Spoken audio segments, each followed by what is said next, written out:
Hello, welcome to Malkier Talks. Today is a double live stream day, it seems. I've decided to, let's double up. I've been doing two. Well, I was doing two a week until I was ill. I've been doing two a week, so let's do two in one day because I'm not busy enough. Today is an epically fun one for me. I put three gentlemen into a chat room together, all about sword forms, and I woke up to an enormous amount of messaging back and forth discussing different ideas of sword forms and sources and things like that. And I knew I had something special when I saw that. It was quite a lot to go through as well, I have to be honest. It was a lot of messages, but it was definitely worth it. And I'm really glad to have the three gentlemen here today. So on a earlier than usual Thursday start, please welcome to Malkier Talks. It is Jim and Dylan from Way of the Heron and Matt from Malkier Talks. Malkier's King. How are we doing, everybody? Hello, good.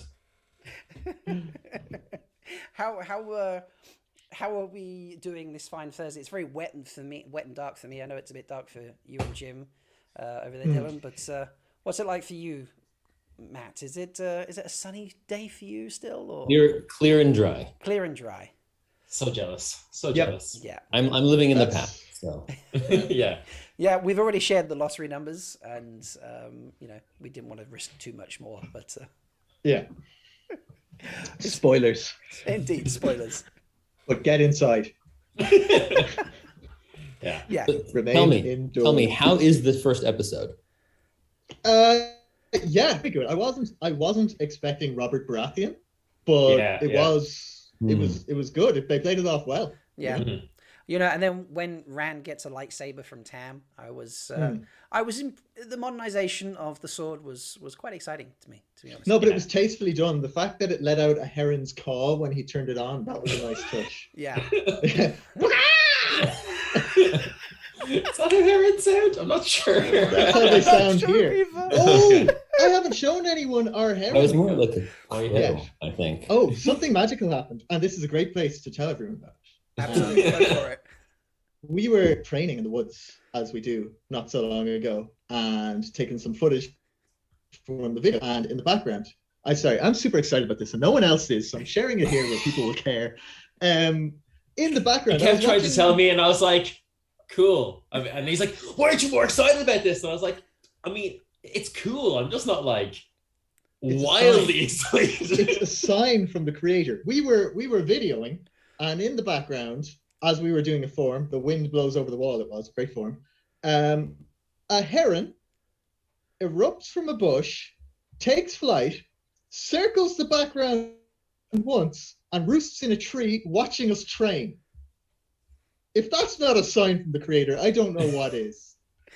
And I haven't had a chance to tell anyone, so it just occurred to me, and I'm going to jump in here, let everyone know I was blessed by a heron. Leave me alone. Before I say cool, did you keep is the heron in the shot? Did you keep it in the video? It's actually, yeah, I'm going to release that little clip as its own YouTube short or something, because it's actually in a part where Dylan and me are just standing around talking about how terribly we performed the last back and forth. So you're going to get an incredibly, you get us, and then I'm going to crop into the heron, because it's certainly the most interesting thing happening in the shot. That's very 80s of you. Yeah, thank you. That's what I was going for. The headscarf really helped. Yeah.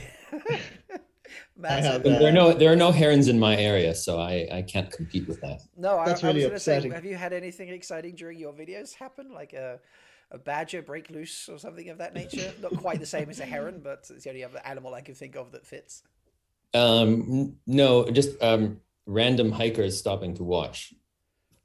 Yeah, we get that a lot too. It's off-putting. I'm intrigued. We're going to go off topic for a second. Well, not off topic, but we're going to dive into that a little bit. What's the strangest? People watching. Do some people watch and just walk away, or do they keep watching? Do they get cameras out? What sort of things happen?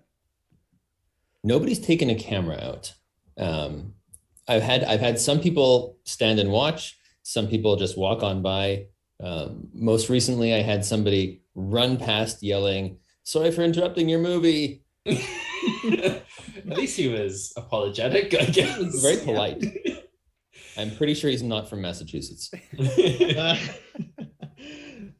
Wow. That's pretty funny. I hope you got the footage of it too. Yeah, I do it from their takes. Yeah, Brilliant. you need to put it in one that like in mid form or something, and just have it like the voice as cut the audio out, and just have the voice play, and then you go. You should keep it as your like your end sting for your videos. Like, I can't remember which one it is, but it's like, bye, have a beautiful time. Like after all your videos, you should be like, sorry for interrupting your movie. Would it be such a hey, can we swear on this stream? Absolutely. Great. It'd be such a dickhead move if that was like your ringtone and like you're in a cinema or something and getting people to review, so all you hear is sorry for interrupting your movie. That is great. Dylan, what's the weirdest thing that's happened to you aside from this epically cool heron floating around? With the sword fighting stuff, not a lot, to be honest. I mean, you get a lot of people kind of like, you get some people just walking in and then just talking your ear off about random stuff for like 30 minutes. Random. And you're like, cool, I mean, we're in the middle of something here, but like, don't want to be impolite. Like, there was that day recently, because where we train is relatively remote. Like, so to anyone watching in the future or now who likes Ireland or knows Ireland, we're in the Wicklow Mountains. So it's kind of flavor country out here. Like, you get all sorts. But we train in a park that has this big castle and stuff in it. And that's where we make our videos. But you get people coming out from all over the country to walk around this thing. And quite recently we were there training, and I think we were there for probably 3 hours, and a good hour of that was just Irish people chatting about nothing with us. Like one lad talking about, like, he came up and he's like, oh, is that martial arts you're doing? And we were, yeah, it is. And he goes, there was a martial arts club in my town next to the supermarket. Now the supermarket was owned by, and boom, we were on to supermarkets for 45 minutes. Yeah. And then we had there's a particular type of like a rough individual over here, and they have a very particular accent, and I call them Scaldies. I don't like, it's a Scaldy accent, but like he came up, and obviously this guy was like one step off being a full murderer. Like, he was knife scars, and he had his 2 kids with him, and he was out from the city, and he comes over, and we had this one, like the prop sword that looks real but is just like fiberglass basically, and he comes over and he's is that a samurai sword, is it? And we were like, no. And he was just like, alright. He just walks away. But he's also like, oh no! Oh yeah! I want to be kids to take a picture of me kids holding it. We're like, if we give you any of our stuff, we're never seeing it again. Like, please leave us alone, sir. Also, I'm really inclined not to give you a weapon. Yeah. Yeah, even a prop weapon is probably not the best idea to be handing around. Speaking of the weapons, Matt, you use a pretty hefty sized sword in your videos, don't you? It's so cool. It's very cool. Yeah, it's a claymore that a friend gave me. It's what, 57 inches, I think. Wow. Nice. It's hefty. Yeah. Is it real? I have to ask that question. It's real steel. Let's say it would hurt, but it's not sharpened like a proper sword would be, like a live sword would be sharpened. But you could definitely beat someone to death. Yeah. I mean, a good clubbing. Yeah, if I stabbed you, you would definitely be stabbed. But there's quote of the night. If I stabbed you, you would definitely be stabbed. I love that. Yeah, that's a great one. How it works. Generally speaking. So cool. Well, no, but you know what I mean. Sometimes it's got enough of a point on it that you could. Right. Yeah. It gets the job done. Yeah. Yes. I mean, it's violent, but it's necessary. Yeah. Chad is asking. It would do the job, but it would be very messy. Nice. That's so just a job extra well. Yeah. It reminds me of that Teenage Mutant Ninja Turtles sketch where like Raphael and Leonardo were like killing people left, right, and center, and like, how are you guys getting on? And Michelangelo and Donatello are just beating a guy to death, and they're like, takes a bit longer, but it's working. So, okay. Didn't expect a Teenage Mutant Ninja Turtles reference so early in the night. I'm going to the Claymore. Sorry, Dana Lou, who just asked how much the Claymore weighs. It weighs about 8 pounds. Okay. Is that heavy for a sword? I'm obviously not the expert here. I mean, It's standard for that size, right? It's standard for a Claymore. I think a katana is usually in like the 2 pound range. You'll correct me if I'm wrong. Yeah, I bet that. 2 to 3 pounds. What was around a kilo yeah. for you? Yeah. For me, yeah. you. I totally understand the weight now. As soon as you said a kilo, I'm like, oh yeah, okay, cool. I know what a kilo is. Yeah. I'm like, so you're holding a very long bag of sugar. Sweet. Yeah. That's what I was about to say. You'll have to do it in bags of sugar. Bags of sugar is It's like the way preferred you metric system. Yeah, it's how you do size in America. Like if this is like 26 washing machines wide in the UK, it weighs this many bags of sugar. So Yeah. That's how it works. yeah. Sorry, I couldn't resist that joke. So the weekend it just got me. All right, so Matt, let's dive in. If you haven't seen Jim and Dylan on the Dusty Wheel or Matt on the Dusty Wheel, you've missed out. But for those that have, they've had a little insight into Jim and Dylan's sort of work. So we're going to start with Matt tonight. Matt, why don't you sort of tell the folks your sort of history with how you got into the sword forms and where your training sort of comes from. My history. So you want to go way back?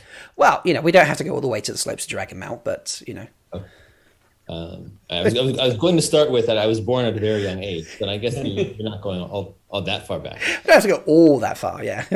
Okay. So my let's see. My history with weapons started probably about 15 years ago. When I was in my wushu phase of martial arts. I had started learning Tai Chi because I was interested in learning Bagua, and the local school, the coach said that I needed at least 2 years of Tai Chi to get enough of a foundation to be decent at Bagua, even though they are very different arts. And that school also had wushu classes, and I started taking wushu because it was fun and cool, and it looks really neat. And after you do some of the basic weapons-free forms, styles, they start throwing you into weapons. So I did the straight sword, I did the spear, I did the long staff, I did the 3-section spear, I did the kwando, I did a whole bunch of different weapons. And it wasn't actually until later that I got into it was only a few years ago that I got into the two-handed, the long sword. And that I did kind of on my own, but with the coach, kind of remotely, occasionally working together. I haven't done wushu in a long time actively. I still practice the forms on my own, but I don't take classes because I've transitioned more to Krav Maga, to a more practical, applicable. I can speak English, I promise. You got this. Applicable system. Thank you. That's good. So be all. The king has spoken. All right, so what made you transition into the longer sword? You said you sort of got there on your own. Did you just think, I want to learn that, or something nudged you towards it? No, it was will time. Okay. Because the straight sword, the Chinese straight sword is one-handed weapon, and the forms in Wheel of Time are based on a two-handed weapon. So I wanted to learn something two-handed, even though I am reasonably confident, and I'm certain that at some point we're going to transition to this part of the conversation. Even though the names of the forms are very, Chinese influenced. I'm reasonably confident that these styles themselves are not based on a Chinese weapon. No, 100% they're not. I was about to say, Jim, Dylan, do you agree with that statement? Yeah, 100%. I won't go too much into it because we did talk about it on the Dusty Wheel as well. And I hate to retread my steps, but it's some of the names are actually just lifted from Northern Shaolin. Like Robert Jordan was very, very open about that as well. He was like, "Hey, I got these names from these martial arts," So like, Northern Shaolin, Tai Chi, and Kung Fu all have those some of these exact names. So like, I think I can't remember offhand, but I think it's actually the Heron wading through the rushes is also a form in the Tai Chi Dao. So now it looks a little different. So we can discuss that later. But like it's recognizable as XYZ, But yeah, and then they have other names. So again, like I love listing these. There's one I always bring it up. There's one Precious Duck swims through Lotus. So like it's definitely the same naming pattern, and he was just like, I'm going to take this and this and this. And it's also present in Jackie Chan Adventures. If you remember that cartoon, there was the big guy, the henchman. And anytime he punched, he would be like, tiger springs from bushes. Oh, and then he'd yes. walk and he'd be like, mountain rises up. Like 100%. I do. I was suddenly thinking about that cartoon. I'm like, I don't remember. As soon as you described that, I was like, I remember that my childhood just came all rushing back together. Yeah, that guy was badass. I loved him. Yeah, it was pretty cool. So you have a very different influence, don't you, Dylan and Jim? You don't go with the sort of the Chinese style that Matt is influenced by. Like, I mean, we're more like Japanese martial arts inspired. Or at least me anyway. I know Jim has done like actual fencing and a bit of HEMA and stuff, but like I'd be purely like karate based with a bit of like Aikido. So like I've pretty much only used like katana. So it was just very lucky that, the Heron mark swords are essentially just katanas. So that was fortuitous for me when me and Jim kind of started looking at stuff like this. But I think it's really interesting how, we're saying about like, he's taken, Robert Jordan took names from like Chinese martial arts, but then is using like Eastern martial arts swords. I think that's like a really interesting thing because it's like, it mirrors how like the cultures are built in Wheel of Time as well, where you have like, desert dwelling Aiel with pasty Irish complexions and stuff, like you have like two things that are like kind of just mashed together. So it's cool. And it kind of, I guess for us guys, that's gives a lot of freedom and creativity for like, and like room for interpretation of how things work, So I think that's cool.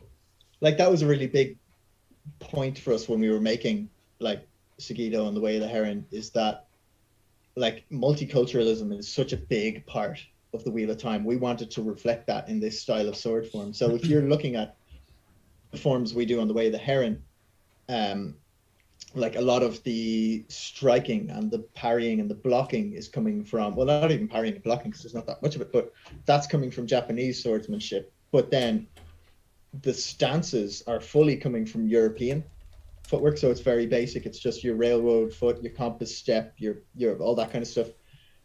So there's a big, we're trying to get a big mix of all the different styles and kind of, I don't want to say MMA, but mix all these martial arts together to make something that is unique and tailored towards how I think it will be represented in the Wheel of Time. Can we call it CCA, Combined Combat Arts, instead? Yeah, and make our own exactly. CCA, there we go. Yeah, that makes a lot of sense. We've had a question from chat regarding the naming of sword forms.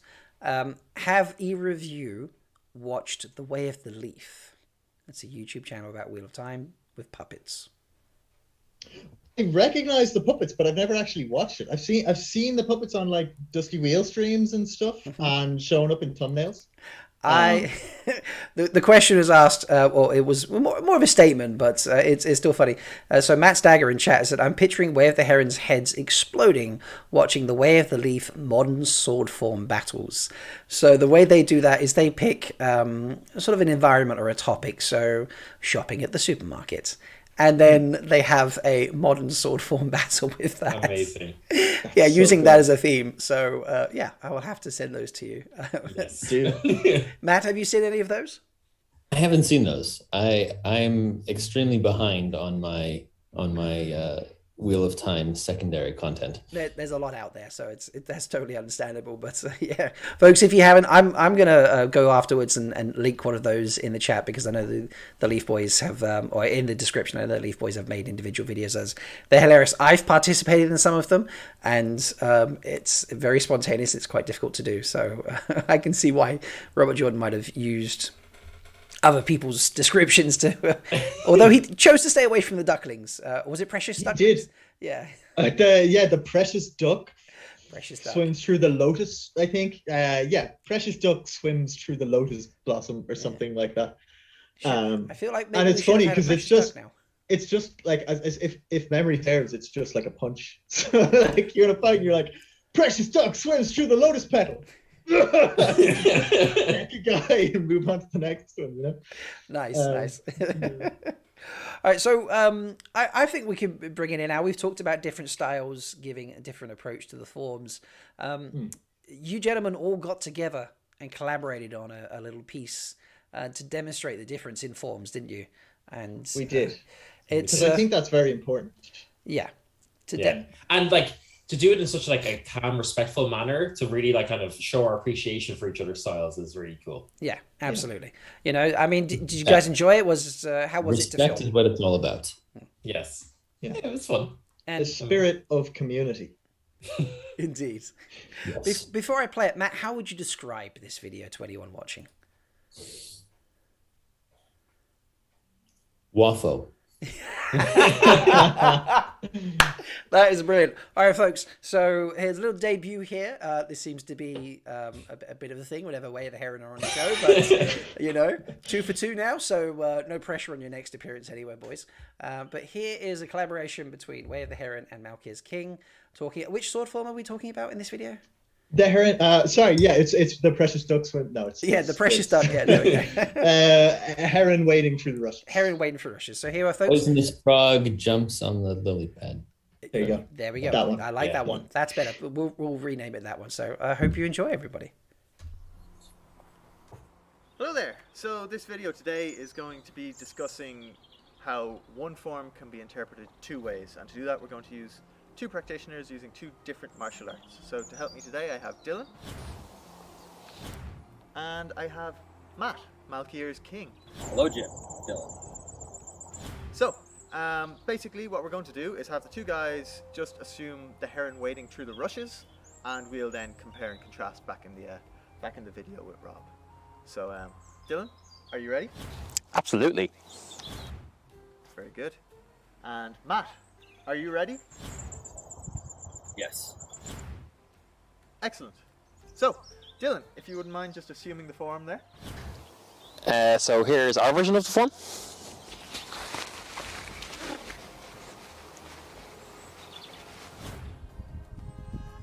And Matt, if you wouldn't mind. Ball of the foot. Other foot up, behind. For the Shinaran variation, hinge forward at the waist, 2 hands on the weapon, back over the head, looking back, keeping an eye on where your weapon is.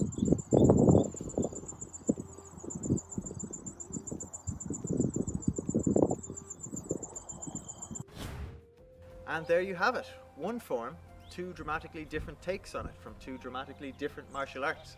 I hope you enjoyed this video. I hope we were able to illustrate how the forms might serve as a unifying language or a universal language for all the bladesmiths in Wheel of Time, and that even though your physical representation of the form isn't the exact same as someone else's, you would be able to recognize the use and the purpose of that form. So without further ado, we'll throw it back to Rob, and we can maybe discuss how Rand and Lan would have done it in the books.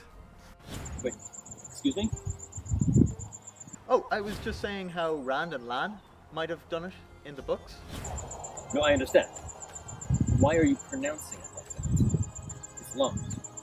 Don't get him started, Matt. Matt, don't get him started. No. Do you know what? No, Dylan. I'm sick of this. I'm actually sick of this. It's pronounced Lan. L-A-N. That's how it's spelled. That spells Lan. You don't hook up all the computers together and have a lawn party, do you? That's a completely different thing.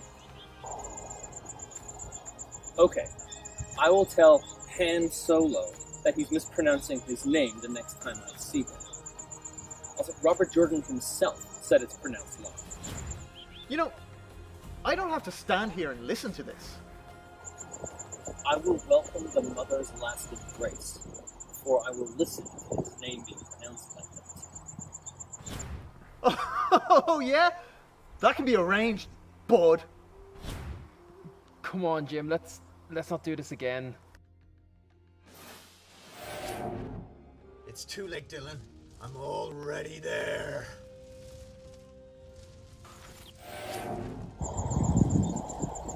You know, as I said, I can demonstrate a Shanshan variation as well.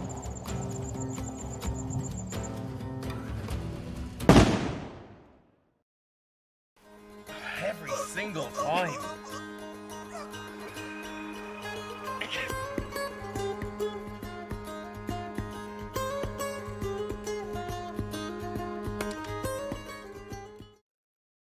Here we go. So So there we are, folks. That is two different versions of Heron Wades in the Russian. Sorry, Technically Boys it's with three. Hang on the Frog. 3. There we go. Yeah, that's true. We did get 3. The Shanshan version. What did See, everybody now think? people understand why I was trying to get a consensus that the Shanshan had a heavy Texas Oh yeah. influence. Yeah. In chat, yeah, that's what fandom Mortal Kombat over name pronunciation. Yeah, that's a fair descriptor. So, yeah, 100%. so Matt, why I don't will you... die on that hill. I did die on that hill. You did. Yeah. The funny thing is that I also pronounce the name Lan, and I get very frustrated when it's pronounced Lon. But you know, as an actor, I can assume any role, so it's very easy to step into the role of somebody who pronounced the name Lon. Even if it kills you a bit inside. Yeah, I died a little bit every time I had to say that. But you carried it so well. indeed, indeed. I love the Han Solo thing as well. That was great. Yeah, that was Yeah. very, very clever. It was a very good touch. So, Matt, why don't you tell us a little bit about the filming, the behind the scenes? Not too much. Don't give away like the channeling secrets, perhaps, but you know, maybe some of the behind the scenes stuff on how this video came to be.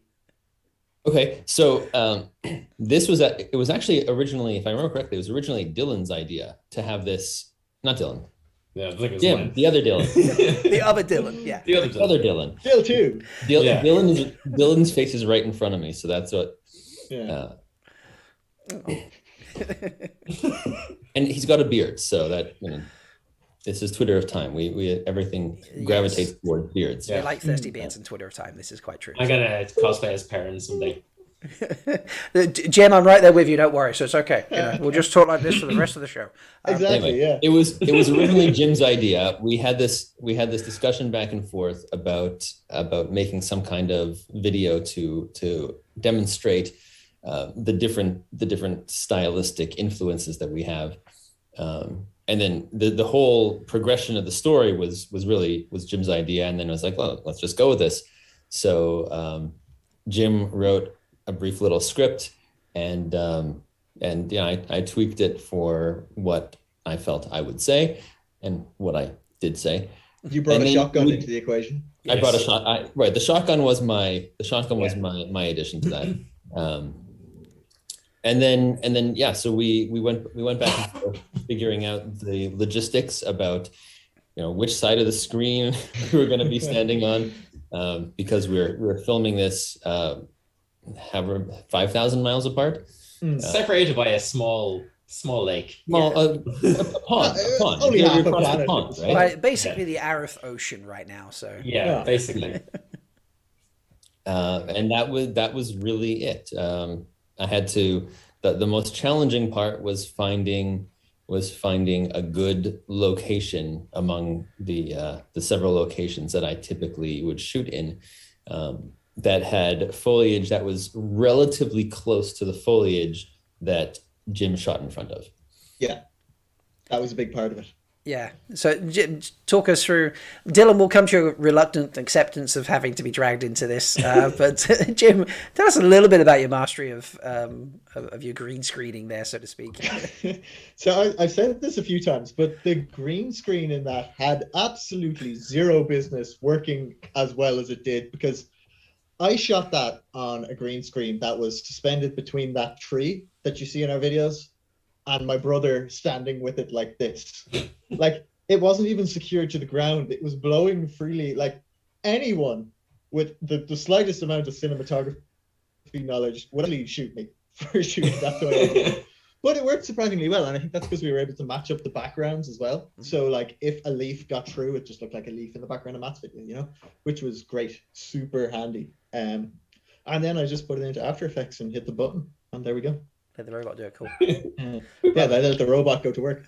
I think the most fun on my end was trying to make the channeling, because the channeling, I was trying to make it look a bit like it did in the trailer, where it's like streams of wispy goodness. Wispy goodness. So yeah, that was for me. That was the most fun bit, and hemorrhaging out at the end is pretty. Yeah. So thank God you have Dylan. Dylan, Yeah, how big long time. have you been a healer, and how many times have you had to save Jim from? I mean, more times than I'd like to really, announce. I'm trying to limit my channeling for obvious purposes. I do like my sanity, so I'm trying to just, only bring it out when it's really, really necessary. But yeah, we made a on the same day that Jim was talking about the Heron video.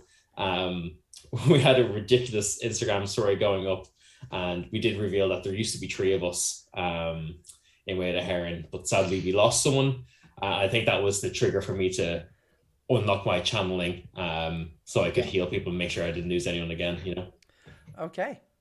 And you have full control. You don't have a block or anything like that, or is it literally like Jim's about to die? I need to save him. I can. It's a little bit of it's kind of a bit like Nynaeve, however she's pronounced. No fighting. No fighting. It's non-Nawab. Nynaeve. I need to get my shotgun. Nynaeve. Put down the rusty heel mug. And go get your shotgun back, because I think we need it. So that's a great mug. So sorry, carry on. No, yeah. So it's a bit like Nynaeve's block, where it's it's fueled purely by frustration and grim acceptance of what Jim gets me into. Nice. It's definitely fueled by frustration. I'd be like, hey Jim, or I'd be like, hey Dylan, I want to make videos, but low key there's this one tree 60 miles away that I'm like, can we drive there and film? Yeah, and I'm the poor schmuck who drives. So can I just point out, by the way, that Matt feel much better that you called Dylan Jim, because even Jim just called him Jim just then. So yeah, I'm very easily infected. Yeah, so the fact that Jim isn't even my real name. Yeah. It's a Someone Jamie. just made a mistake 10 years ago. Yeah, everyone's getting the wrong names tonight. This is great fun. We had a question from chat. I was just seeing, there's a great question there. Yeah, from Road to Tarvalon. Not sure if that's Amber or Tracy, but both awesome ladies. Questions for the guests. What's your take on so many of the sword forms having delicate names revolving around nature? Who wants to take a stab at that one first? Take a stab. I love it. Yeah. I'll take a swing. Okay. I love it. And I think it makes a lot of sense in the world of the Wheel of Time as well, because like it's not an industrial world really. They're in a like massively rural Industrializing fast, yes, of the office. No, but I think it's great because it's like a reflection of the world around them and how the world itself has influenced this development of the style as well. And it's so poetic as well. Like you get great, like leaf blowing in the breeze, thistledown floats on the whirlwind. They're incredible names, and like even just the prose in those names lends themselves to them. Like the thistledown floats in the whirlwind. Like I say that, and you can see it. Like like it gives a great image of what that form could be, and I just love it. I think it's fantastic, and it ties so much into all the like natural themes and stuff. And what, yeah, great, happy days. That's my answer. Matt, do you think because obviously we get some training in the books.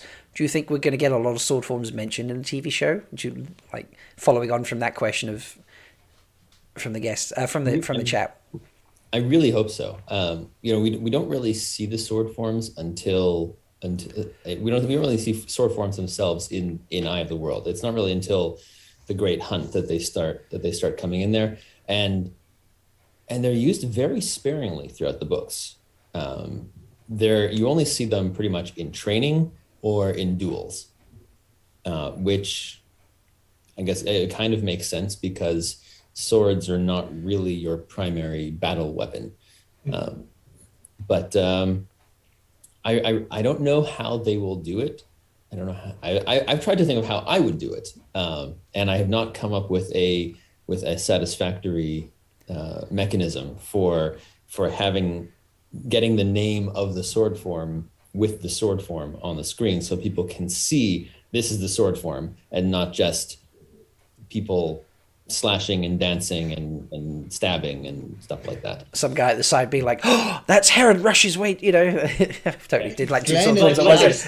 Like the commentators being like, "Oh my God, he just hit him with a boar charge instead of the mountain." MVP right. sword. So as Glenn says in chat, Rand could do the forms while Lan calls them out to him. Exactly. Yeah. Which works for the training, but when you have any of the duels, Rand versus Torum Rioton, Lord Turak, Galad versus Valda. Yeah. Now that we mentioned this, is this a spoiler-free show? Malkier Talks does not do spoiler 3, with the very, very short one exception of his first-time reader that reads like one chapter a month or something on his podcast. So I don't know why I totally spoke about myself in the third person there, but no, this is not a spoiler-free recording. You are quite welcome to spoil the entire series, folks. And if you don't know that about Malkier Talks, then you clearly don't know anything about me. So go for it, Matt. Rand wins. But does he? Anyway. I think like probably the only way, if they get mentioned at all, are going to be the ones that have like narrative purpose. So like Cat crosses the courtyard, to kind of show that Rand is listening to Lan so much that he will assume this like cocky walking stance as he's going to see a queen, or the whole sheathing the sword things that actually have more than just a battle or a sword fight associated with, we might get to see, and we might have a reference to it as we were saying there. If there's a training scene, you'd be like, oh, this is this move, this is this move, this is this move. But I think the only ones that will actually be emphasized are the ones that have any sort of narrative thing, because it's such a nice plot device, the whole sheathing the sword and stuff like that, so Agreed. The closest I could think of was something along the lines of the kata that you have put together at Way the Heron. Again, that fits exactly with training, because that's one of the ways to learn the sword forms, and then they're used in the episodes. But I don't think you could just generally fit it in the middle of a sword fight. I don't know, have Yosha voice over himself while he's fighting. I think I vaguely recognize that form as Poison Frog jumps on lily pad. That'd be such an anime thing to do, but Nani, he's in more charges end. I mean, it'd have to be like an internal monologue or something, or a commentator being like, oh, good use of this or that. Yeah. I suppose you could have. Oh, perhaps you could even see someone training to be, or testing, sorry, to be a blade master, and then you could, you could have some of the characters on the sidelines and overhear a conversation of someone talking to their student or just people who know about sword forms. I suppose that's the only other way you could really do it. But it could be very cool. I would love to see, in that same vein, the Warder Yard, and say you've got, oh god, what's his name? The trainer. What's his name? Hammer, yeah. Who he'd be like, boar rushes down the mountain, and you see all the warders go, and he's like, river undercuts the bank, and they all as one. I'd love that. Like, when you see the Shaolin students, and there's 100 of them in a square, and they're all doing the forms and the katas together, like, I think they do that. That would be very good. I agree. They could have two guys in suits with microphones standing during the duel. Yeah, exactly. And Ran has just performed Apple Blossoms on the Wind. Yeah. And let it get heated like a WWE match as well. I was just thinking wrestling style as well. The rusty chair breaks over the back. That sounds like the next Malkier's King, where the Heron sort of collaboration is. Oh yeah. A wrestling style sword form video. What celebrity deathmatch? Celebrity death match. And we can have it in a cage that's the shape of the dragon's fang. Oh yeah. Yeah. Or we just go into one of those. Oh god. I was gonna say we could also just be in like the dragon cage like Logain is in and stuff. And have a real close quarters fight. Indeed. Now that I'm watching how chat's going and listening to the discussion as we're talking about it, and thinking about some of the things that Rafe has said about how they have to adapt. So like the road to Camelin, right? They go through 10 different villages, and we know we can't see 10 different villages. So they find some way to show that journey in a much more abbreviated form. It occurs to me that they might do something similar where they have a training session, training with Lan and Rand, where Lan calls out the names of the forms and Rand does the forms, so you can see that blade masters have these beautiful forms that they do, and they have these names, and then that's it. And we don't see or hear any of that throughout the rest of the series. We just know that when the blade masters fight, this is what they're doing. I think that's a nice way of doing it. Yeah. And then even with that approach, they could pepper in some of those moves from that training later on in the series as well. And you could be like, well, that's the move he learned from Lan here. So he's done river and cuts the bank, which is what Lan taught him to do here in China or whatever. That'd be great. I'd be super happy with that. It would be a nice little breadcrumb for us to find later on in the series. If every time there's sword fighting, are there any recognizable sword forms from that first training session, for example? What I would hate. Great. My concern with the discussion about it in a duel about saying, oh, that's river undercuts the bank, that sort of thing, is that becomes very much like the Princess Bride duel, which we're saying this as if it's a bad thing. You mean the best duel? The Princess Bride is the pinnacle of cinema, and there will never be a second. But it worked for the Princess Bride. Yep. I don't think it would work for the series. Yeah. Like, can you imagine? Just imagine Rand and High Lord Turak going at each other, and then High Lord Turak going, "So you're using Bonetti's defense against me?" Like, it's not going to work. Yeah. It could though. It could be like he could be like, that's a strange application of Blackadder's Last Kiss or something, Because I get him as like a real talking down to his opponent type. So maybe, I know it wouldn't be exactly as it was in the book, but Dylan's right. Like, he could be like, oh, look at this young duelist carrying the Heron. He specifically says, let's see what it takes to earn the Heron on this side of the ocean. And then it would make sense if he was like, that's an odd way of doing whatever form or something. Probably not in the same sort of delivery as the Princess Bride, yes. But it's potentially not unrealistic.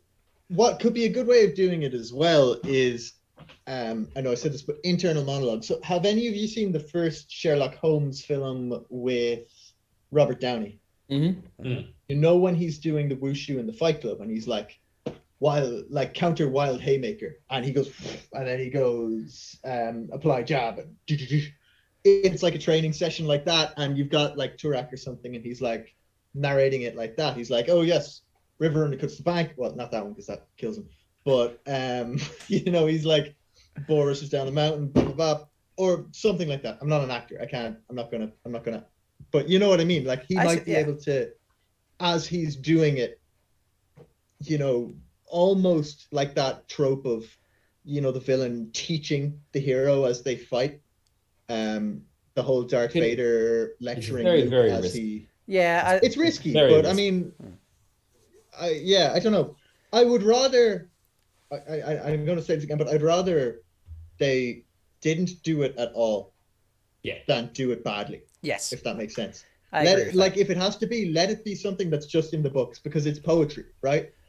And that doesn't always translate to screen. But there's a couple of ways I could see them doing it, but I'd hate for them to do it wrong. And I would hate if they named a form twice and it was different, or they gave a form, they said, oh look, it's Thistledown on the Whirlwind, and it's one very distinct thing, and then later on in the series they're like, oh, Thistledown on the Whirlwind, and it's another thing. I would cry if I saw that. I think I would be pretty upset at that as well. But I don't think they seem to be on top of it. So I don't think they would do that. That's going to be a risk. I don't think it's a risk. Yeah.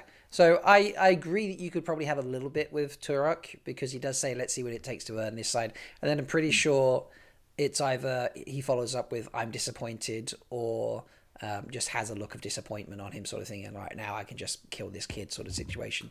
There is an opportunity to slide something in there, but not anywhere near the level of Princess Bride. So he's not going to be monologuing. We've had an interesting comment just put in chat, actually, from Dana Lu Hu. Can you imagine hearing a voice softly, like in Rand's head, discussing the forms, but it turns out that it's the voice of Luz Therin? That'd be like great. As a very that. early intro. You know, that's... Matt, how do you feel about that idea? That would be interesting. That would be very daring. Mm-hmm. Mm-hmm. The problem with internal monologues is that it runs a risk of being really campy. Yeah, that is true. It can fall into the cheese hole very quickly. So because it's just not done in modern things at all. Right. So having I don't know how they're going to work hearing Luz Therin's voice. My assumption was that it's going to be something very distinctly different from Rand, that basically only Rand and the audience can hear, but it's clearly something that he's hearing that nobody else is. But I don't really know because it risks being very campy. Yeah. So they could do it. Hang on. I would see the best time for them to even only introduce it is when he's in the box, because it would really kind of play up that sense of like paranoia and madness and like losing his mind and really going through it. If he starts to actually hear other voices, or like he's finally can't sense anything else, but now hears this voice in the back of his head. So I'm going on record to say that's when we'll first hear the voice, and I will probably be wrong. But okay. This is the hill I'm going to die on. Fair enough. Before I ask them to do it, sorry, very quickly, I want them to do it like Frozen 2. When Elsa is hearing the voice. Well, now you're spoiling me for Frozen 2 because I still haven't seen Frozen 2. I actually don't think I've seen It's in the first 10 minutes, guys. Yeah, but that doesn't mean I've watched it. Let me just mute Jim for a second, folks. No, it's fine. There's one last question. Do I need to get my shotgun again? Yeah. The shotgun is on standby. This is the rusty heel. It's not all nice and namby-pamby. Like, no, I'm joking. I was going to say like the dusty wheel, but, you know, the innkeeper's not like that. Well, one last question from chat before I ask my question. This is from Peter. Peter, if you remember, folks, was my armoring friend from Russia who joined us a couple of weeks ago. Are there any sword forms against an armored opponent? Like they're designed like that, do you think? Because he says he was impressed when he saw Japanese HEMA fights when they use daggers more often than swords. So I suppose it's, you know, using a smaller weapon or no weapon at all, sort of thing. Have There you any that just sort of come to mind when you ask that question? unarmed sword forms, which is a oxymoron, but like there is like, I think there's like, isn't the oak shakes the branches, Jim? That's like a kick. Yeah. But I mean, I don't know Oak if any Shakes of the that's Branches is a actually... non-lethal thing. So you're fighting them, Like- but you don't want to kill them. There's no form that I can recall that deals with fighting an armored opponent, but there are some that. So the Kingfisher takes the silverback. We have it as piercing weak points on an opponent. So like what you do is you fold the sword like this, and you're guiding yourself. You're almost aiming with your elbow, and then you're going. So that could be used to pinpoint like an armpit that would be underneath, between the breastplate or something. Yeah. And then there's stuff like, again, river undercuts the bank could conceivably come up underneath armor if you're dropping it. So they swing, you come up, you drop to one knee, risky as it is, and come up that way to cut, the strap of an armor or something. But I think the sword forms are duelists. They're designed for dueling, right? And you're never going to be dueling a dude in full plate armor in Randland in a sword form duel. It's an artistry. It's blade against blade, unarmored opponent because against unarmored. Correct me if I'm wrong, and I might be fully making this up. But like, aren't the sword forms like derived in world from when like from when Lutheran and Devandrid were learned what swords were like? Oh, this is fun. So like, I mean, why would they have armor then for just like a sporting duel? Yeah, exactly. Now, there are times when, like, Rand and Lan are seen to use them against Trollocs. And again, I don't know how heavily armored these Trollocs were. They wouldn't have been in full plate, surely. But, there's just times when swords are depicted as glancing against, breastplates and stuff. And that's the kind of thing where, like, yeah, in that situation, maybe there would be sword forms like the Kingfisher that would be handy for just getting in between, the cracks and stuff. That's what I could see. But it's like he says in the comment, in that situation, like, pulling out a dagger is going to be a lot more effective than just clanging on someone with a blade. You're just going to blunt your sword unless it's, power wrought. Yeah, that's fair. Matt, I feel like that's been answered very very in depth, but did you have anything to add? I have nothing to add to that. Fair enough. I should say no. I do have something to add to that.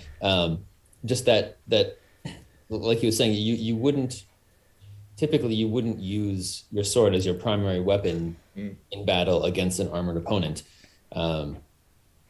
Especially like if you're full plate armor, you're probably cavalry, and so you're going to have either some kind of pole arm, or a lance, a lance, or a bludgeoning weapon like a mace. Something that isn't going to blunt and become useless after hitting the armor a bunch of times.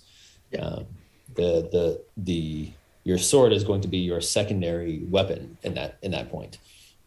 Or potentially even your tertiary weapon, because you'll probably have a belt knife or something. Belt knife or something. And I think like with like large scale battles and stuff as well, like nothing comes close to spears and polearms and stuff. Like historically, people have always, like, historians have been like, yeah, there's a reason everybody used spears. Like, swords were not good for battles, Like, why would you get close to someone who's trying to kill you when you can be 5 foot back with all your mates pushing them away? And you can throw your spear, you can swing your spear. It's more versatile. But true. I do think they were more for duels, and that's why we see them either one cutting down unarmored monsters, or two in desperate times where they haven't prepped, or two dueling each other.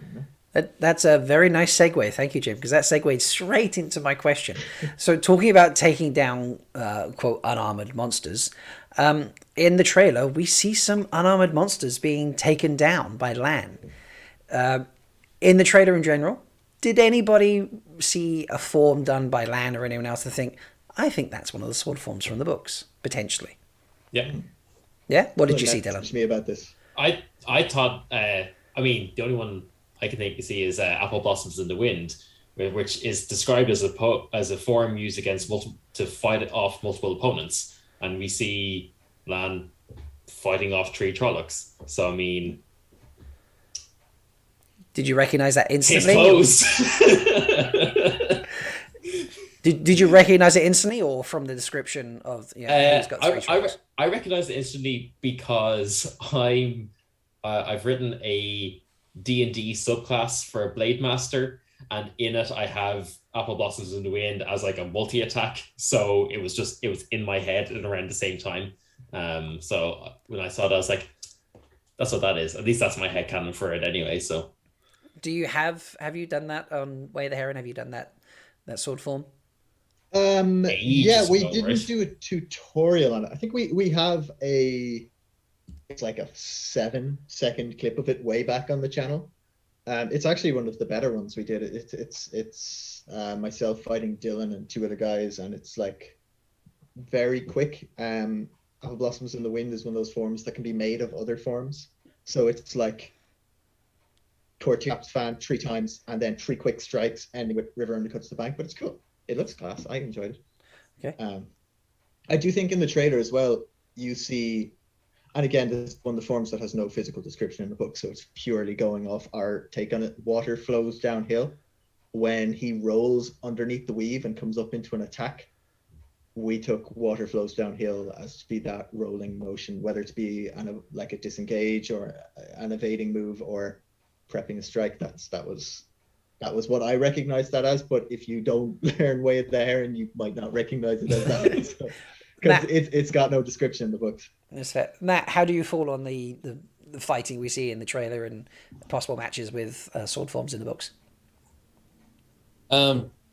I can certainly see where they're coming from. I did not have that specific interpretation myself, just because there didn't seem to be any specific movements that were clearly defined as sword forms in the books. Most of the sword forms, there's I think 76 or so named sword forms in the books, and I'd say probably about 2/3 of them have no description whatsoever. There's I think 15 or 16 have any kind of description. Yeah, and a lot of them among those remainder who have no description, the only clues that you have aside from their name is sometimes they'll be named in terms of in the context of what it flows into or what it counters. So their projection is very reasonable. Makes a lot of sense to me. I would not have necessarily come up with that on my own, but I would go for it. I've got to be honest, it's not something that occurred to me when I mean, not that I make sword form videos, but something that occurred to me when I watched the trailer. But having this discussion with the 3 of you, I thought to myself, wait a minute, we see some fighting. Has anyone talked about sword forms in the trailer? And I was like, I've got to ask this question. So see, my personal feeling, or like, I guess, feeling of the sword forms is that they're more of a mindset that you're in. They don't necessarily have to be like predictive of an actual specific move that you do. So, I mean, I've always kind of viewed them as, because as we just said, like, you know, so many of them don't have physical descriptions, and even if they do, they're vague at best, or they're described as being an offensive form or a defensive form. So if I'm saying like, oh yeah, I think it's Apple Blossoms of Wind, I'm just saying that like it's any sort of like form of combat that you find yourself in for like a second or two that incorporates that ideal or like mindset of fighting. So it's like, I got to fight off multiple opponents. I need to be in Apple Blossoms of Wind.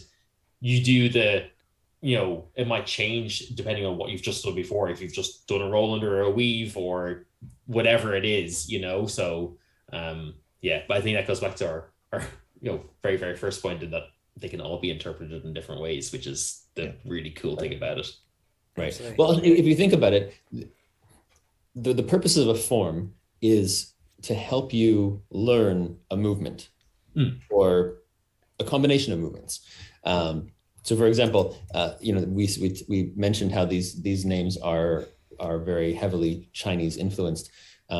And if you think of Tai Chi, so the basic Yang style Tai Chi, which is one of my areas of expertise here, there are two movements, two forms they're very similar, but ultimately very different. There's wave hands like clouds, in which your upper hand is moving outwards and your bottom hand is moving inwards, and they're circling back and forth like this. And you do that while you are walking.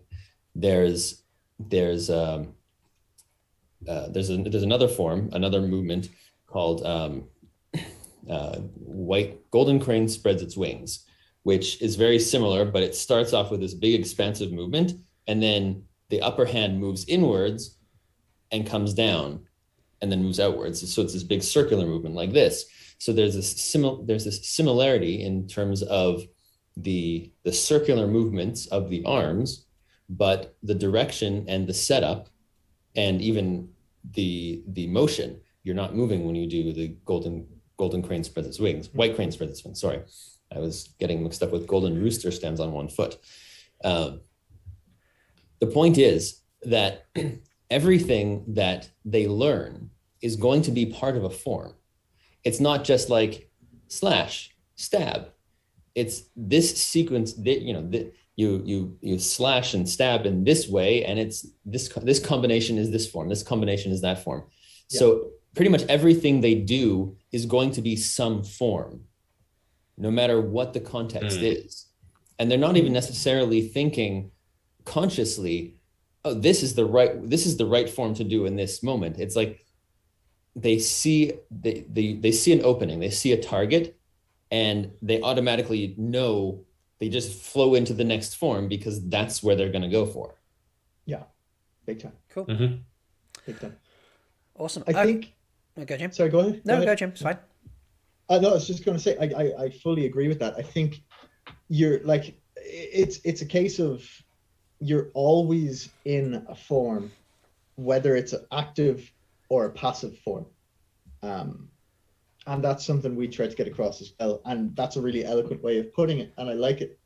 Because again, we have, I think, 9 now. 9 of them we've taken as passive forms, and that is the guard you're in. So you've got Moon on Water, where you're in basically a plow guard or something, and everything you do within that guard could be considered fighting in Moon on Water, even though it could be any range of movements, because of the root of it, the mindset you're in. I'm not moving from my spot. I'm here. I'm defensive. I am in my safe house. And because, exactly like Dylan said, the root of the form all comes down to this guarding position. Anything you can do in that form would be considered you fighting in Moon on Water. And then say you need to move and you swap out to something else. So you swap to, say, Swallow Rides the Air, which is you've got it up above your head, again, in Way the Heron. Then anything you do from this position, be it boar versus down the mountain, or just slashing, or just fencing with your opponent in general, you're still fighting in the Swallow Rides the Air. But the movement is completely different. And I think a lot of the forms could be conceived as those passive forms where, it's almost like stances in a video game or something. You're in your defensive stance. Your moves are all the same, but they're being used and applied differently because of the mindset and the resting stance you're in. I think that's very much how they're being used. Cool. I think it's a combination. Because there seem to be some clear walking stances, like cat crosses the courtyard, leopard in the high grass. There are some there. So I would imagine as well that there are some stance forms in addition to the walking forms, in addition to some movement forms. So I like that, and I think it's probably a combination of the 3. Yeah, I think so. Yeah, so you're all talking about different mindsets. That makes me think, when you do your own, and maybe I'll come to you first, Matt, because you've got such a history in Tai Chi. When you're doing your forms or your katas or anything like that, do you try and put yourself in a mindset? I mean, dare I say, the flame in the void, or anything of that sort of nature? Matt, we'll come to you first, though. I like the the meditative concept of the flame and the void. That's not the meditation style that I do myself. I have tried it before, but I personally find that just a guided meditation works better for me to become centered and clear and everything. As far as the mindset, I'm not sure that that's what Jim is exactly referring to when it comes to using the forms. And Jim, you can correct me if I'm wrong, but my understanding of what you were saying is that different people have different styles of fighting. There are more aggressive styles of fighting. There are more passive styles of fighting. There are more, I can't think of the word, but something. You have forms that are something. So you have Muay Thai or Krav Maga, extremely aggressive. Like their big emphasis is like the pit bull mentality of just attack. You have something like judo or aikido that uses the other person's movements and is a lot more flowing. So when my understanding, my interpretation of mindset in terms of using the forms is that how you fight, if you're more of a water person versus a fire person, that will impact how you perform these movements. Big time. Okay. Big time. Yeah, I would say as well, and I think that's really evident in the books. To touch on like the Galad versus Valda fight, like Valda is like, portrayed as being this like punishing duelist who like likes to like toy with his opponents. And so it's like, and they Robert Jordan makes a point of saying what forms he's using in order, like, he's trying to like do like death by 1,000 cuts almost, and that kind of mirrors that mindset. I'm not sure if I think I would be slightly on the other side of the fence to you, Matt, in that I would think that the forms themselves would shape the mindset. So I think, or no, I don't know what I'm saying. Hang on. More like, I think if you were of a certain mindset, you might use certain forms more, is how I would perceive it, rather than being, if I'm a super, super aggressive person, I'm not going to use as many defensive forms. I'm going to constantly be in those sort of aggressive style forms, not necessarily I'm aggressive, so I'm going to use defensive forms aggressively, which, I mean, you could, and I think it's a completely valid way of looking at it. It's just not how I personally would look at it, but I think that's really interesting too. Yeah. I can see that. Yeah. Cool. We had a question pop in chat whilst that discussion was going on. Let me just jump back to it. I think it was Matt's Dagger put it in there. Yes, it was. So how much is muscle memory a factor in learning the forms? I think Jim might want to go first. So shall we go to... Go on, Jim. What do you have to say there? So much, and maybe this is coming from karate, but muscle memory has so much to do with it. Right, so we'll go to Matt now. Yeah.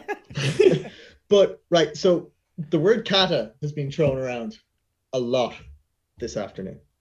And we haven't actually touched on what a kata is. And I think that's super important to the Wheel of Time, because what a kata does, it does a couple of different things, right? So a kata is one, it helps you, it's almost like a style of mindfulness, right?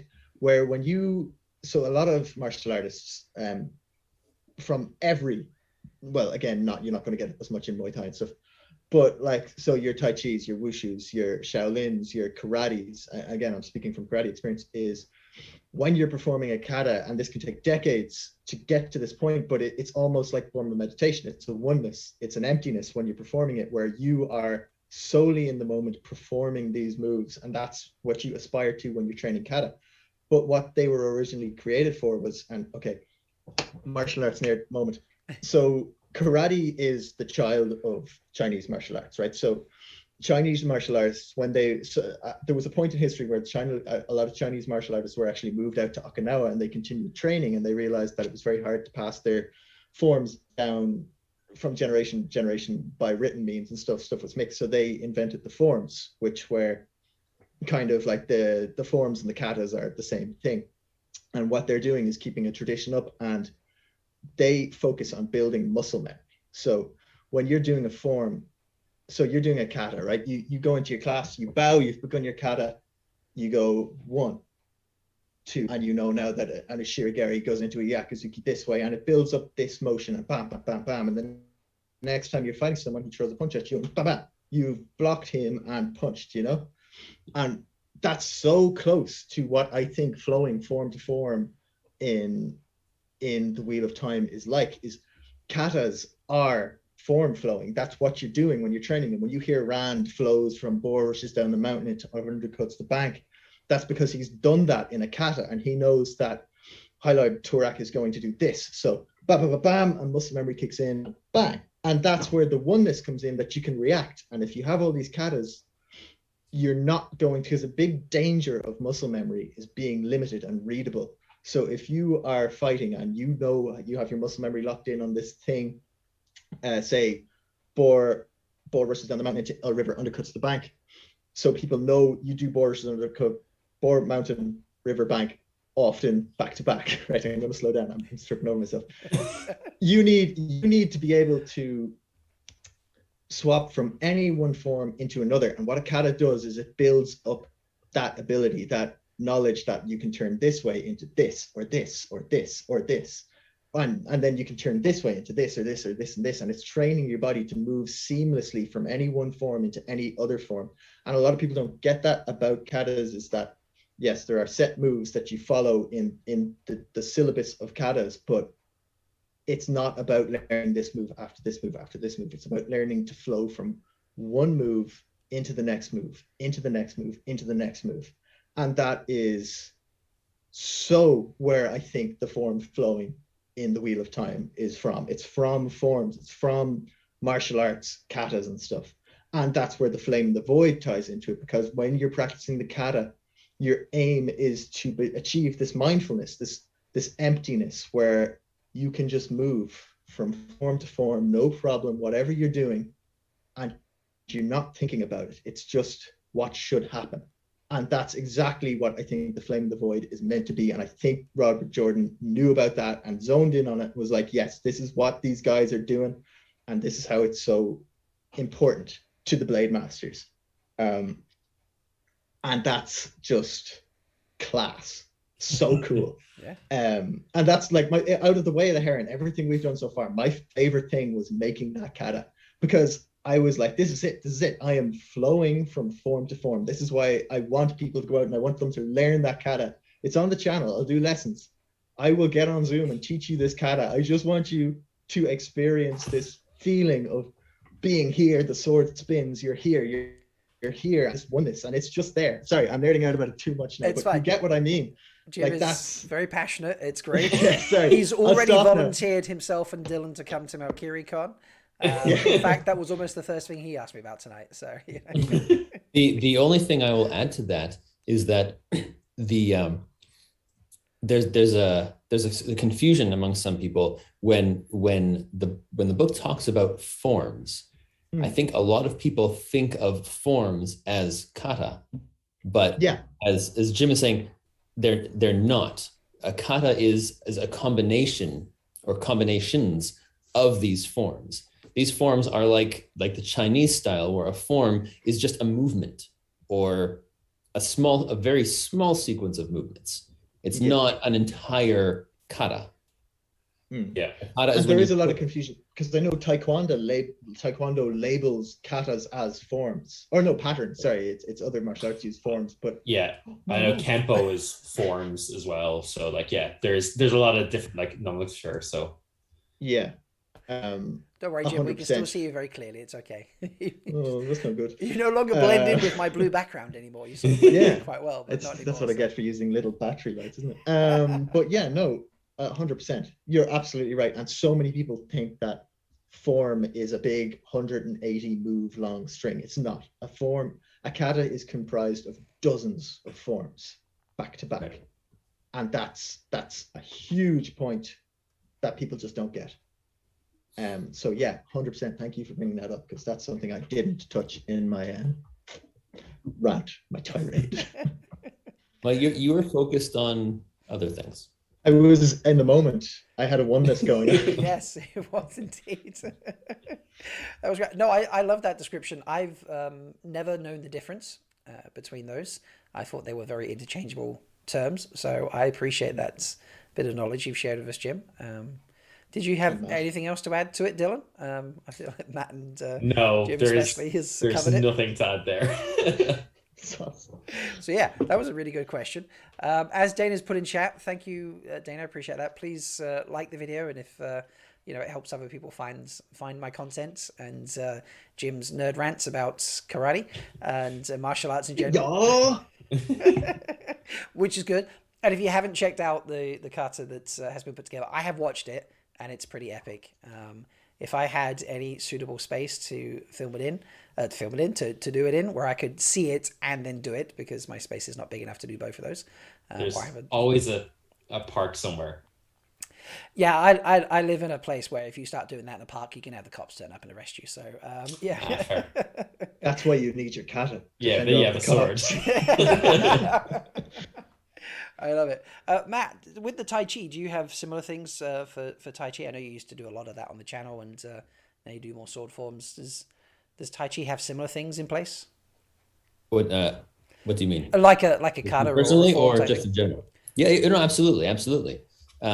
In fact, last summer, the beginning of the pandemic, for 2 or 3 months, every Wednesday I did I think it was Wednesday. I did a Land Teaches Tai Chi, where I just did I just live streamed on Twitter a Tai Chi class, and we started with the Yang style 8-move short form, which is appropriately about 1/3 the size of the standard Yang style 24-move shorthand. Cool. That was how I first discovered you on Twitter, to be honest, is the Land Teaches Tai Chi. So I'm glad that we managed to get that race tonight. It was one of my favorite things during the pandemic, Land Teaches Tai Chi. I really enjoyed it. So folks, if you haven't checked that out, do hop over to Malkier King's Twitter account, and I'm sure the videos are still there, I presume. Yeah, they're up. You can just search the hashtag Land Teaches Tai Chi. Perfect. And the reason, just to throw this in there, the reason why I chose that form to do is because you literally only need about 6 feet of space. You can do it in a very, very small space. It's designed to be done without having room to move around, whereas none of the other kata, for lack of a better word, because I don't know the Chinese word for it, none of the other forms, I don't like using forms because each move, you know what I mean? Yeah. None of the other movements, sequences of forms are done in a small space. They're done, there's a lot of movement in Chinese martial arts. Nice. Okay, well, I think we've had a good chat on this. I do appreciate you sharing the differences between the different influences on your styles and how that can play into the forms in the show, and for joining me tonight. Before I let you go, please, I'll start with you, Matt. Let the people at home know if you've got anything special coming out or what you're working on. If you want to share it, obviously, you might have a secret project you don't want to tell us about. But what's next for Malkier's King? Okay, there is a project that I have been working on that I have been postponing on and off for time. But a while ago, I think it was last winter, it might have been longer at this point because it's been a very long time. And with the pandemic, I don't really know what time exactly. Time blurs together, yeah. At some point in the past, I put out something on Twitter saying, what sounds like Wheel of Time sword forms, but aren't Wheel of Time sword forms? And I got, 150 or so responses, and I whittled them down to about 20 and made them into real sword forms. And I put them together into a kata.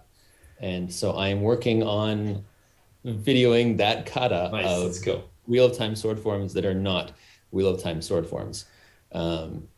such as Nynaeve tugs the braid, Heron runs from Barrelane.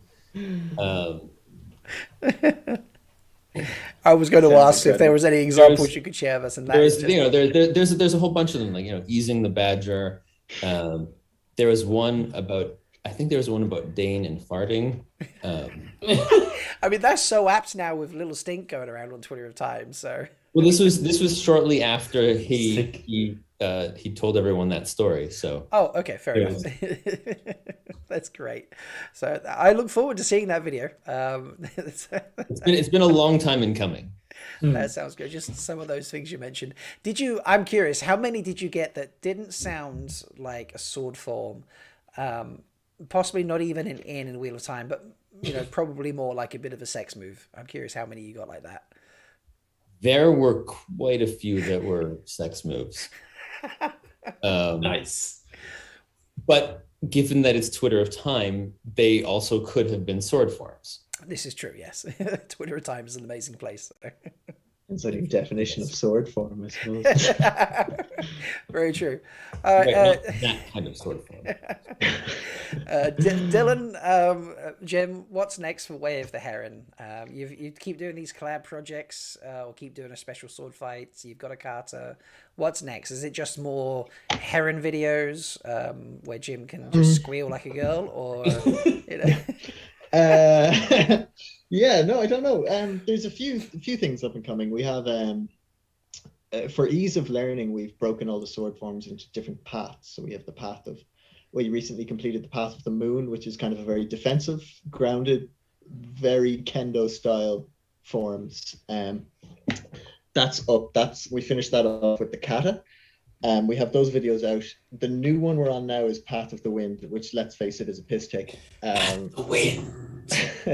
We were in a very jovial humor when we filmed it, and that comes across in the videos. So, but what it is it's more. There are going to be so many fart jokes.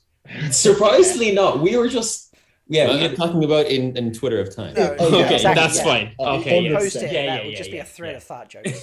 Twas to be expected. Yeah. But yeah, no, I think we have a few things coming up. On the Instagram, I'm not I've made a lot of progress on it, but I have not posted it at all. But I've done out a lot of the forms in a manuscript. I don't know if anybody's ever read the Jedi Path book, but I've done a lot of them in a document quite like that. So like the old martial arts manuscripts that you see with the the writing and the lovely little figures doing the forms like that. But it'll be a while before I put that up because it's something that I'm not going to do until I'm completely happy with it. And then also I want to, somewhere along the line, because we've made this thing, this Way of the Heron, and it's really cool, and we want to get more people doing it. So I'm thinking of doing Zoom classes for the sword forms, maybe, or like downloadable, like more in-depth lessons and stuff. And also I'm thinking of running a competition for anybody who wants to try and perform the kata, just to get people training it, because like I said earlier, it's a very cool feeling when you're doing katas, and it's not something many people in modern times outside of martial art practitioners will understand. So that's where we're coming from, more interactivity. Nice. In the near future. I love that. Yeah. That's brilliant. And Really cool. hopefully Makes me we wish can... I had a stronger background in the sword. Well, cool. there's always more time. You can exactly. Take the katas, take the lessons, or I hear there are Zoom lessons available. yeah. That's it. I mean, look, if anybody's interested in Zoom lessons, seriously, let me know. I want There we to go. do that. There are contact details for all of my guests in the description of the show, and you can find all three of them on Twitter very, very easily. I say both because it's like 2 shows, but 3 people. So please go and follow them, subscribe to their YouTube channels, share them about, like their videos, all that sort of thing, because it really helps, and they're very much deserving. I love that rusty heel mug you've got going on there, Malkier King. I appreciate that. That's beautiful. It keeps disappearing in the Zoom window. Oh, there we go. Folks, if you don't know what the rusty heel is, you have truly missed out. That's a very rare event when the rusty heel happens, and it's a lot of fun. So if you've enjoyed the video, folks, please, as I say, like and subscribe. Leave a comment on your way out with what you think your perfect sword form could be. and maybe we can get a second video of the Malkier's King eventually. But I look forward to all these videos nonetheless. Do come back and join me later today, because I say it's double live stream day. On Thursday nights, 9 p.m. Eastern, I do live stream. I take a visit over to the Waste, the Wise Ones and Roof Mistresses and Maidens and such. They let me come and visit once a week, and we hang out and have a chat of all things IEL. So please come and join us there. I'll see if any of them decided to pay attention to silly swords. You never know, they might have. So, but Jim, Dylan, Matt, thank you so much for joining me tonight. I think I might play us out with the video again. What do we think about that? Yeah. You know, Go for it. I think that might be great. Just play it out, and you can enjoy this masterpiece. A collaborative excitement from Jim, and just awesome Shanshen moves from Matt, and just that reluctant acceptance from Dylan. And until next time, everybody, may you always find water and shade. Thanks, everyone. Hello there. So this video today is going to be discussing how one form can be interpreted two ways, and to do that we're going to use two practitioners using two different martial arts. So to help me today I have Dylan and I have Matt, Malkier's King. Hello, Jim. Dylan. So basically what we're going to do is have the two guys just assume the Heron wading through the rushes, and we'll then compare and contrast back in the video with Rob. So Dylan, are you ready? Absolutely. Very good. And Matt, are you ready? Yes. Excellent. So Dylan, if you wouldn't mind just assuming the form there. So here's our version of the form.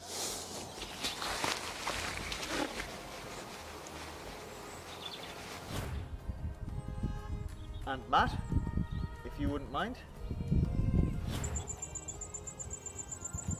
Ball of the foot. Other foot up. Behind.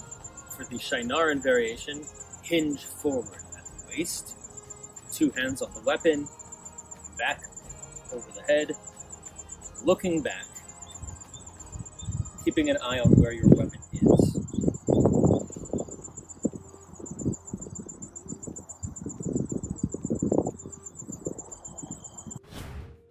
And there you have it. One form, two dramatically different takes on it from two dramatically different martial arts.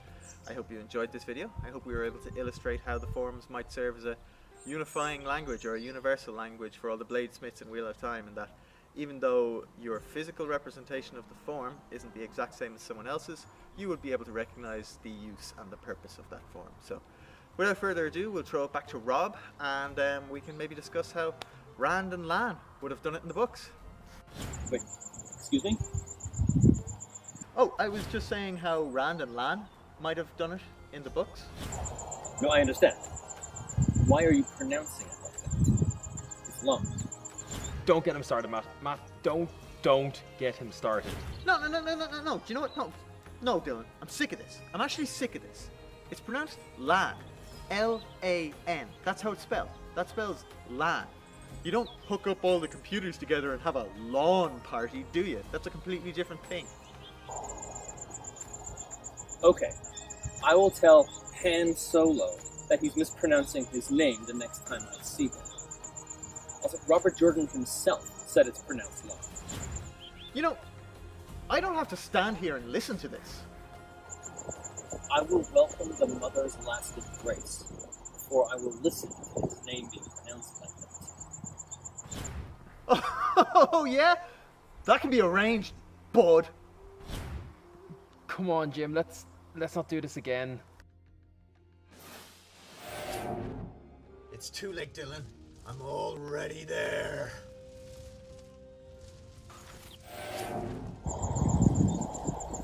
You know, as I said, I can demonstrate the Shanshen variation as well.